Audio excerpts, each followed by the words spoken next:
बिस्मिल्लाहिर्रहमानिर्रहीम। अस्सलाम वालेकुम नादरीन, आप यूट्यूब चैनल देख रहे हैं। मैं इमरान खान। नादरीन, स्विट्ज़रलैंड बर्गनस्टॉक में मुज़ाकरात चल रहे थे। बड़ी ड्रामाई सूरत हाल पैदा हो गई और बड़ी परेशानी हमने देखी शहबाज शरीफ के चेहरे पे भी, और अमेरिकन को भी हमने परेशान देखा। और ईरानी जो हैं वो बाइकआउट करके चले गए एक तकरीब का, और उन्होंने कहा जी हम यहाँ से अभी जा रहे हैं। वॉकआउट किया उन्होंने अपनी वजूहात भी बताई हैं, और वो वजूहात बज़ाहिर जायज़ भी लगती हैं।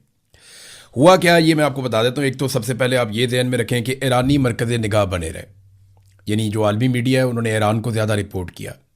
अमेरिकन जो हैं वो उस लेवल पे रिपोर्ट नहीं हो रहे। सारी नज़रें जो हैं वो ईरानियों की तरफ हैं कि वो क्या करते हैं, जैसे बॉल उनके कोर्ट में है। यानी वो जहाँ पे तस्वीर बनवानी थी, जिस जगह पे इकट्ठे होना था, उस हॉल में वो बाद में आए। पहले पाकिस्तान मौजूद था, अमेरिकन मौजूद थे, फिर वो बाद में आए। उन्होंने मीडिया पे खुशनुमा तस्वीर बनाने से भी गुरेज किया, बल्कि उन्होंने इनकार किया कि जनाब हम ये सेशन नहीं करेंगे, कि तस्वीर बनाना, साथ खड़े होना, तो इस किस्म की चीज़ों में हम नहीं जाएंगे। उन्होंने ये नहीं किया। फिर उन्होंने एक जो तर्ज अमल अपना दिखाया वो विक्टिम वाला था, कि जैसे उनके साथ ज़्यादती हो रही है और वो जुल्म का शिकार हो रहे हैं।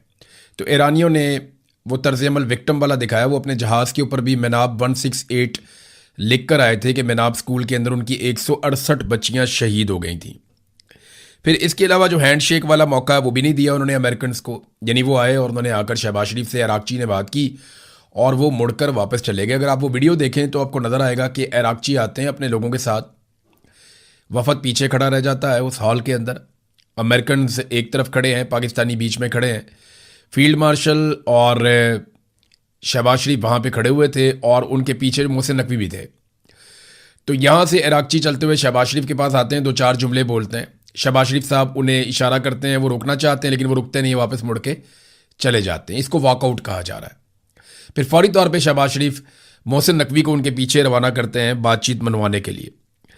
अब ये हो क्यों रहा है, इसके पीछे ना कुछ रीजंस हैं, वो ईरान ने बयान भी कर दिए। और ये खबरें भी आ रही हैं कि ईरान इन मुज़ाकरात को नॉर्मल तरीके से इसलिए नहीं ले रहा कि हालात नॉर्मल नहीं है और इसराइल लगातार अटैक कर रहा है और मुआहदे की खिलाफ वर्जी कर रहा है। देखिए, एक बात हमें जहन में रखनी पड़ेगी कि अमेरिका और ईरान के बीच में मुआहदा हुआ, कतर और पाकिस्तान ने करवाया।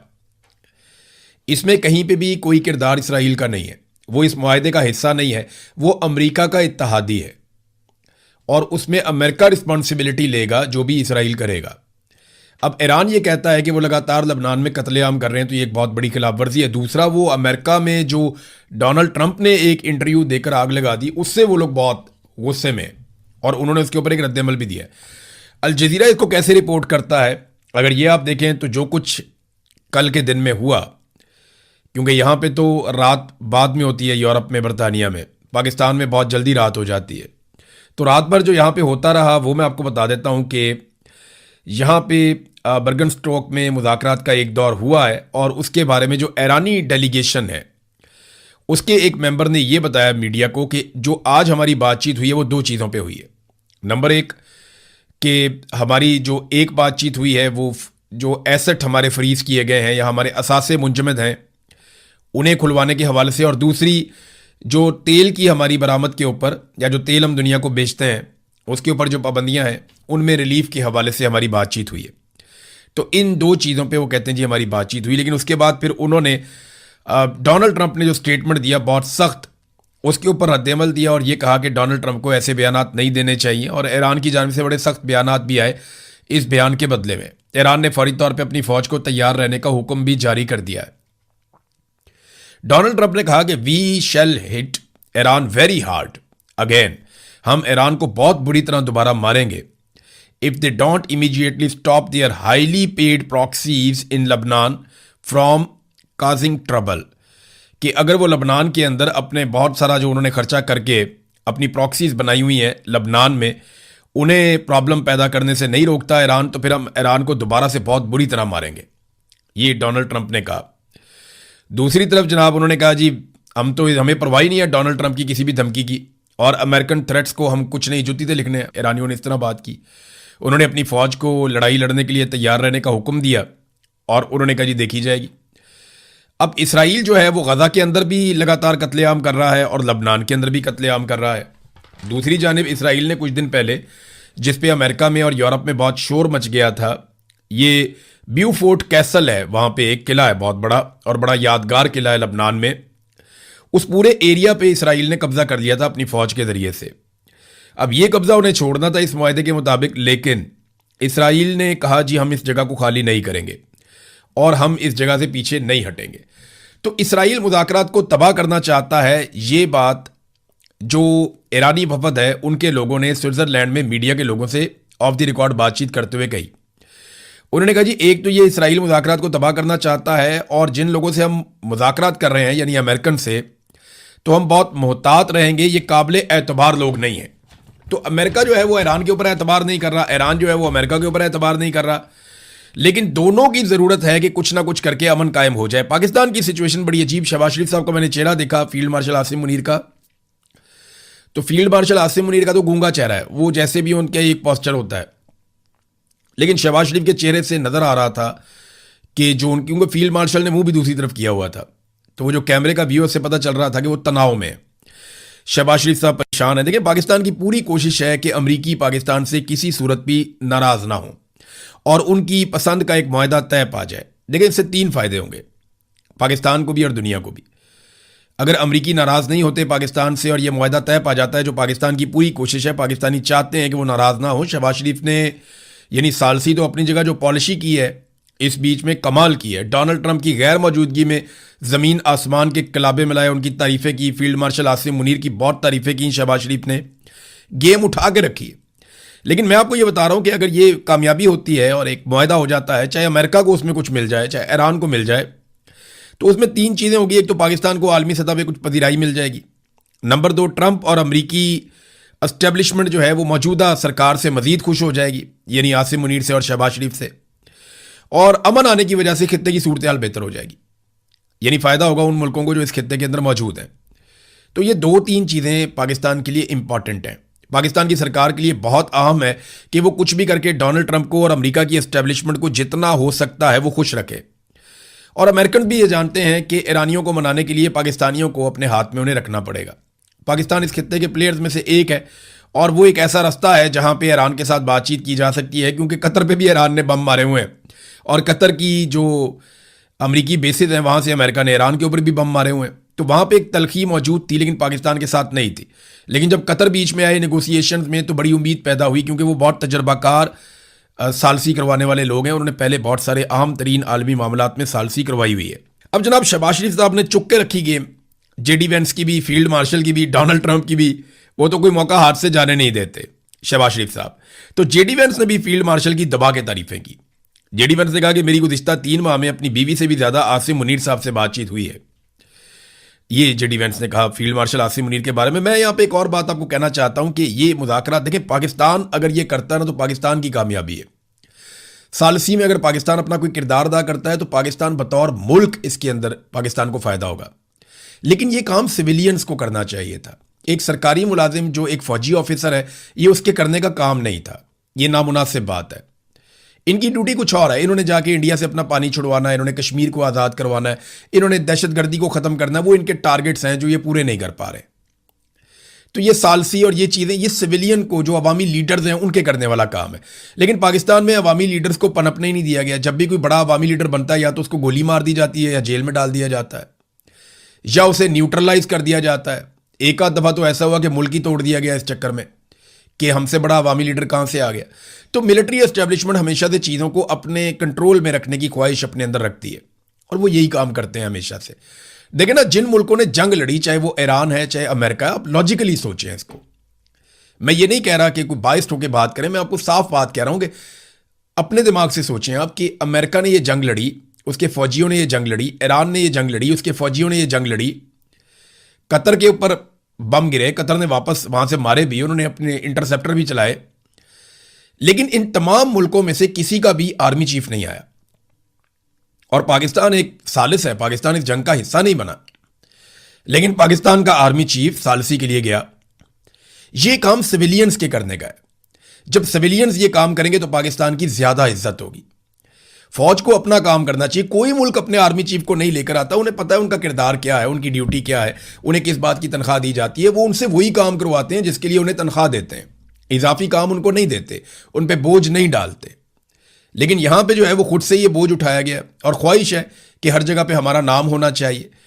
तो इससे पाकिस्तान को क्या फायदा हो रहा है? दुनिया ये जानती है कि जब आप डिक्टेटर के साथ डील कर रहे होते हैं तो आप सिर्फ उसको ये सहूलत दें कि आप उसके खिलाफ ना जाएं और आप उसके रजीम को तस्लीम रखें, तो वो आपके लिए कुछ भी करेगा। लेकिन अगर उसकी जगह एक सियासतदान होगा तो वो अपने मुल्क के लिए फायदा भी मांगेगा, सरमायाकारी भी मांगेगा, वो अपने मुल्क की मफाद की बात भी करेगा। डिक्टेटर हमेशा अपने जाती मफाद की बात करेगा क्योंकि वो गैर कानूनी तौर से आकर बैठा होता है और उसके ऊपर कोई इखलाकी जवाज नहीं होता, उसके बैठने का इखलाकी कानूनी आईनी जवाज नहीं होता। लिहाजा वो सारा कुछ करने के लिए तैयार हो जाता है जो उसको मालिकान कहते हैं। सियासतदान ऐसा नहीं होता, उसमें इतनी फ्लेक्सिबिलिटी नहीं होती। वो अच्छी डील कर सकता है इसलिए कि वो लेजिटिमेट होता है। तो ये काम सिविलियंस को करना चाहिए था, चाहे सिविलियन हुकूमत जो है वो चाहे जाली सही, लेकिन इसके बावजूद सिविलियन हुकूमत को ही ये काम करना चाहिए था। नादरीन, ईरान जो लड़ाई मैदान में नहीं हारा वो लड़ाई टेबल पे भी नहीं हारेगा, ये मैंने आपको पहले कहा था और बहुत सारे और लोग भी ये कह रहे थे।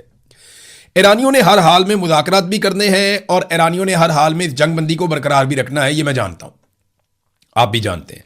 और अमेरिकन ने भी हर हाल में मुज़ाकरात भी करने हैं और जंगबंदी को बरकरार भी रखना है। अगर दोबारा झड़पें हो भी जाए तो इन्होंने बाद में जंगबंदी ही करनी है, क्योंकि इसके अलावा दोनों के पास रास्ता कोई नहीं है। अमेरिका बहुत दूर से आया हुआ, उसका बहुत बड़ा माली नुकसान हो गया। $80 अरब इजाफी मांग लिए हैं पेंटागन ने अमेरिका की पार्लियामेंट से कि हमें ज्यादा पैसा दो, हमारा बहुत नुकसान हो गया वहां पे। ये बहुत बड़ी रकम है, वो ये पैसा पूरा कैसे करेंगे? अरब मुल्कों से ही पूरा करेंगे जैसे वो हमेशा से पूरा करते चले आ रहे हैं।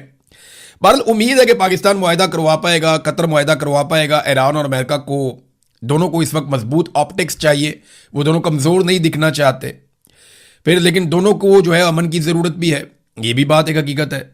ईरान जो है वो दबाव बढ़ाकर मुज़ाकरात को थोड़ा सा लंबा करेगा और उसकी कोशिश होगी कि शराइत पर अमल दरामद करवाए, खासतौर पे जो लबनान के अंदर हमास के ऊपर जो हमले हुए हैं, लबनान में हिजबुल्लाह पे और हमास के ऊपर जो अटैक हो रहे हैं लगातार, वो कोशिश करेगा इस हवाले से अमेरिका की जानिब से और बाकी ममालिक की जानिब से इसराइल को एक शटअप कॉल मिले, या कम से कम इसराइल को हमारे सामने अकेला छोड़ दिया जाए, फिर हम जाने और इसराइल जाने।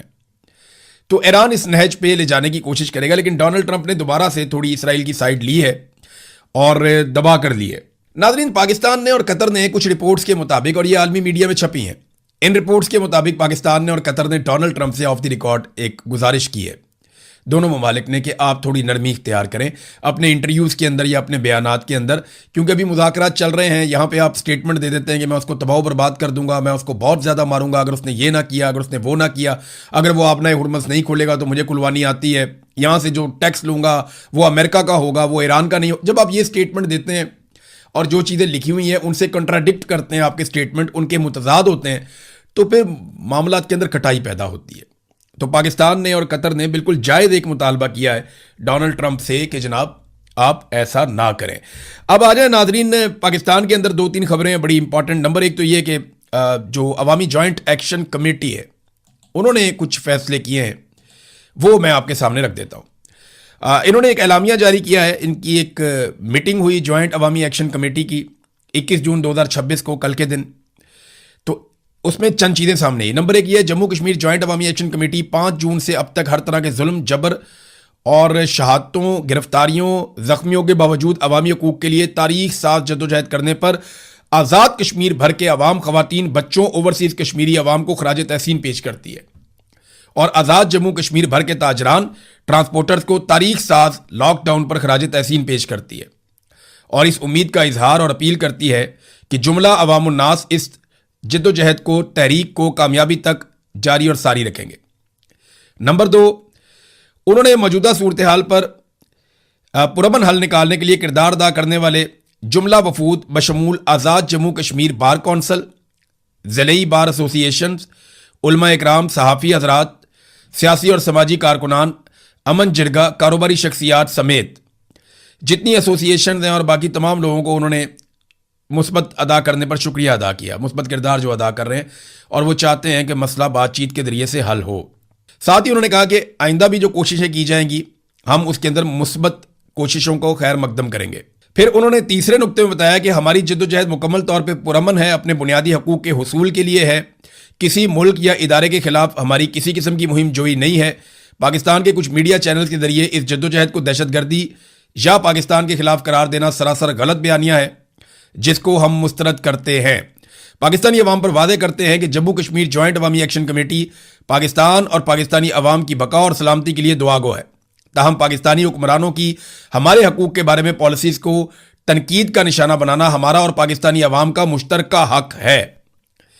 फिर नंबर 4 पॉइंट उन्होंने कहा जी कि बामानी मुज़ाकरात पे हम यकीन रखते हैं और कोशिश रही है हमारी हमेशा से कि मसाइल बातचीत के जरिए हल हों, लेकिन हुक्मरानों ने हमेशा बातचीत और मुआहदेजात को हमें धोखा देने के लिए इस्तेमाल किया, जिसकी वाज़ेह मिसाल 4 अक्टूबर 2025 का मुआहदा है जिस पर अमल दरामद नहीं किया गया।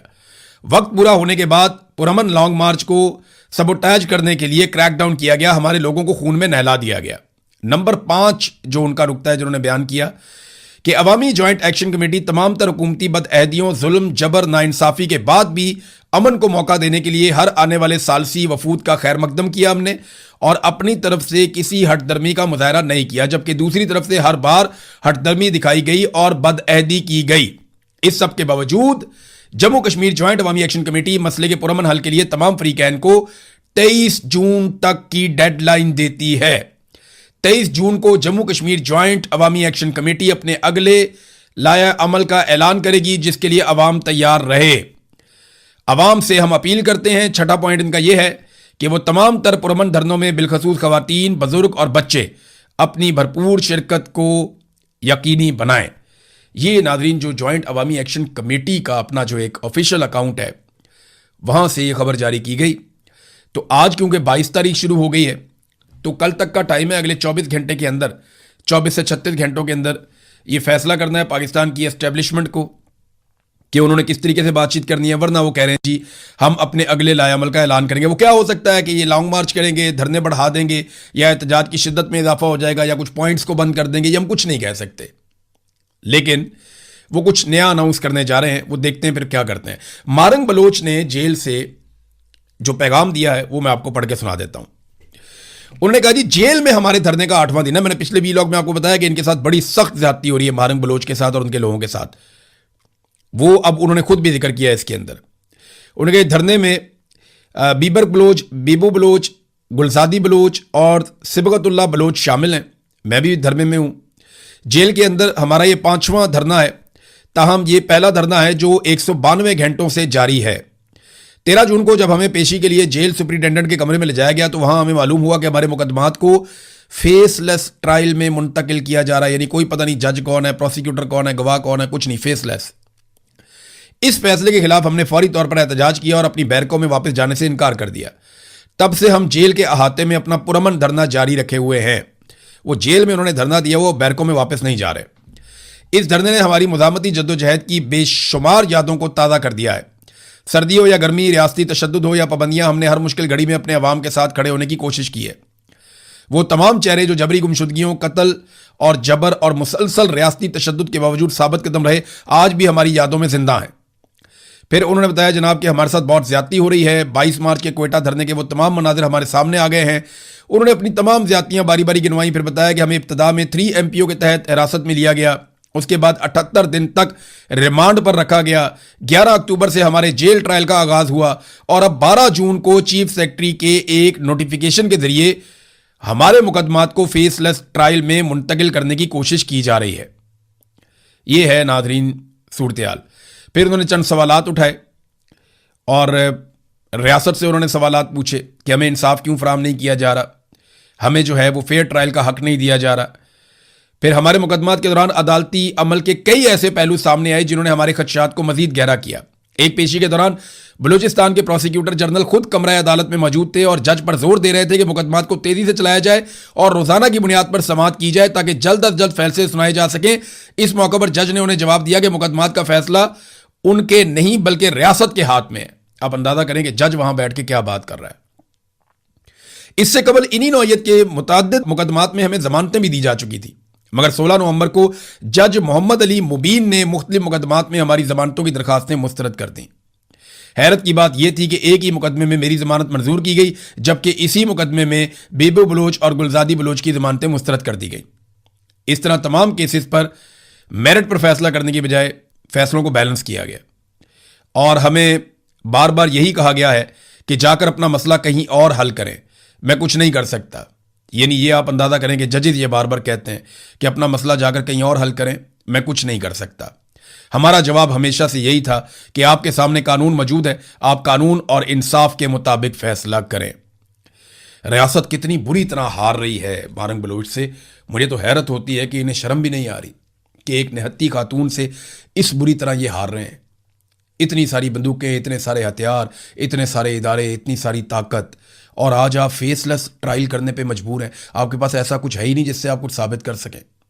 एक निहत्ती औरत, एक निहत्ती खातून जो आज़ादी के लिए आवाज़ उठा रही है, इंसानी हकूक़ की आज़ादी के लिए, इंसानी हकूक़ की पामालियों को रोकने के लिए आवाज़ उठा रही है, आज़ादी इज़हार राय के लिए आवाज़ उठा रही है, बुनियादी हकूक़ के लिए आवाज़ उठा रही है, जीने का हक मांग रही है अपने लिए, अपने लोगों के लिए। उससे इतना खौफज़दा हो गया ये निज़ाम निहत्ती औरत से कि उसका फेसलेस ट्रायल शुरू कर दिया। कितनी बुरी तरह वो शिकस्त दे रही है जेल में बैठ के, मैं हैरान हूँ। और ये तारीख लिखी जा रही है, याद रखिएगा, ये तारीख हमारे बच्चे पढ़ेंगे। नहीं पढ़ेंगे तो हम बहुत सारा कुछ लिख कर छोड़ जाएंगे जिसे बच्चे ज़रूर पढ़ेंगे। अभी भी अपना किबला दुरुस्त करें, पाकिस्तान पहले ही टूट गया इन कामों की वजह से। इन नौजवानों को सीने के साथ लगाएं। नाजरीन, ये आप काम इनके चेक करें क्या है। PIA के एक मुलाजिम है, शादीन इनका नाम है।